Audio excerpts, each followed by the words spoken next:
Class. इससे पहले हमने शॉर्ट पीरियड में किस तरीके से कीमत का निर्धारण किया जाता है अपूर्ण प्रतियोगिता में, उसके बारे में हमने जाना। मतलब how is price determined in a perfect competition in short period. Short period का मतलब सिंपल समझते हैं कि वहाँ पे आप प्लांट अपनी कैपेसिटी को एडजस्ट नहीं कर सकता है क्योंकि डिमांड मार्केट में नहीं होती है। लेकिन लॉन्ग टर्म में due to return to scale जैसी मार्केट में डिमांड होती है तो उस तरीके से कीमत का निर्धारण कुछ अलग तरीके से होता है। इसके सीधे तौर पे आपको बताना चाहूँगा कि जिस तरीके से मांग में बढ़ोतरी होती रहती है तो उस हिसाब से जो प्रोड्यूसर है he goes on producing more goods. तो वो he is producing more goods means क्योंकि मार्केट में डिमांड है।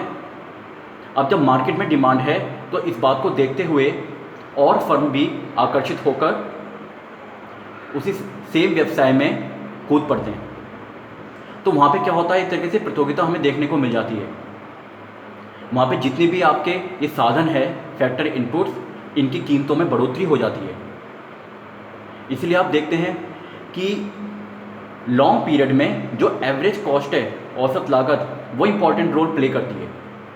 इसको मैंने यहाँ पे समझाया भी गया है कि यहाँ पे औसत लागत, एवरेज कॉस्ट और सीमांत लागत महत्वपूर्ण कार्य अपना निभाती है। मार्जिनल कॉस्ट मैंने इसलिए बताया गया है आपको क्योंकि कीमत निर्धारण आपकी वही होगी where MC equal to MR, price equal to MC equal to MR।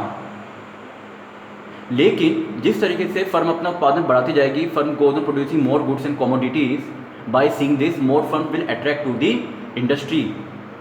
जब और फर्म क्या कहते हैं आने लग जाएंगी उस व्यवसाय में, पेशे में, तो वो अपनी बिक्री को बनाने के लिए क्या करेंगी, अपनी कीमतों में कमी लाएंगी। तो इससे मजबूर होकर जो पहले से एग्जिस्टिंग फर्म्स हैं जो कार्य कर ही रही हैं वो अपनी कीमतों को क्या करेंगी, कम कर देंगी। तो एक तरीके से क्या होगा कि लॉन्ग पीरियड में कोई भी फर्म एबनॉर्मल प्रॉफिट नहीं कमाती है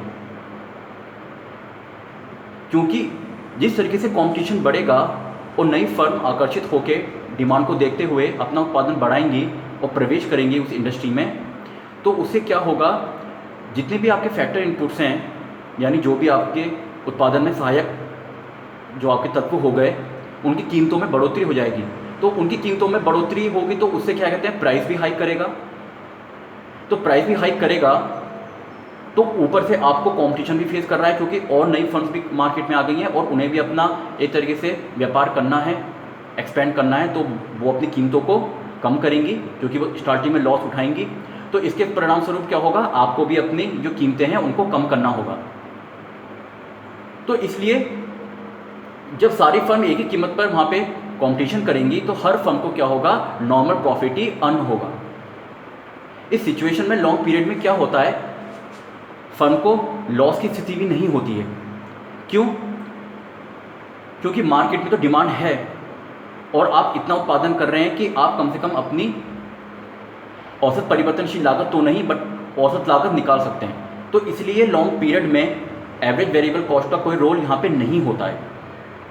इसको आप यहाँ पे भी देख सकते हैं, चित्र में दिखाया गया है, average variable cost does not play any role because there is no loss.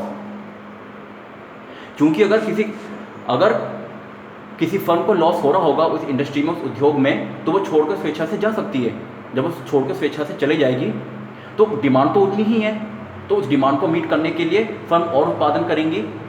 तो इससे जहाँ उन्होंने पहले से अपनी कीमतें कम कर रखी थी, तो जो फर्म छोड़ के चले गई है तो उसके उत्पादन तक पहुँचने के लिए वो अपनी कीमतों में क्या करेंगी, बढ़ोतरी करेंगी। तो इसके परिणाम स्वरूप क्या होगा, फिर वो उसी अवस्था में आ जाएंगी जहाँ पे उन्हें सामान्य लाभ की प्राप्ति होगी। And that is the condition where price equal to average cost, जहाँ पर कीमत औसत लागत के बराबर होती है। इसको आप यहाँ पे भी देख सकते हैं कि वही सिंपल चीज़ यहाँ पे दी गई है, O and quantity of goods, ये इक्विलिब्रियम पॉइंट है। इससे पहले आप शॉर्ट पीरियड में पढ़ भी चुके हैं, इससे पहले MC equal to MR। But यहाँ पे जो NP है यही एक तरीके से क्या है, प्राइस का निर्धारण करता है। इसको प्राइस मान लीजिए कि ON क्वांटिटी ऑफ गुड्स को प्रोड्यूस करने के लिए आपको NP प्राइस की कीमत रखनी पड़ेगी। It is more than the equilibrium point, but here you earn only normal profit.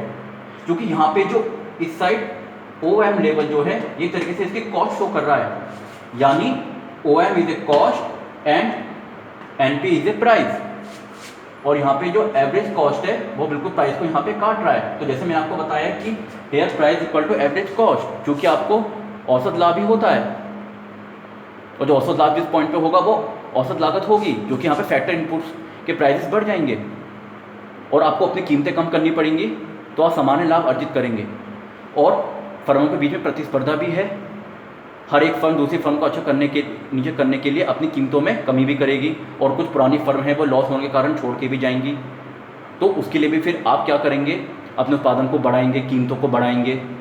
तो फिर सब फर्म जब एक साथ काम करेंगी तो भी वो सामान्य लाभ की स्थिति में पहुंच जाती है। They reach to the level to earn normal profit, क्योंकि डिमांड मार्केट में मेंटेन है, demand is increasing hiking, that's why it's a long period concept. तो सिंपल आप यहाँ पे देख भी सकते हैं, कोई ऐसी बात नहीं है। यही इसकी एवरेज रेवेन्यू भी है, क्योंकि प्राइस जिस कीमत पे आपने रखा हुआ है, जैसे मैंने आपको बताया price equal to average revenue. Average revenue means demand, जितनी डिमांड है उतने आपने प्राइस वहाँ पे रखा हुआ है, और आपको औसत लागत यहाँ पे मिल भी रही है, निकल भी रही है। That's why you are earning normal profit.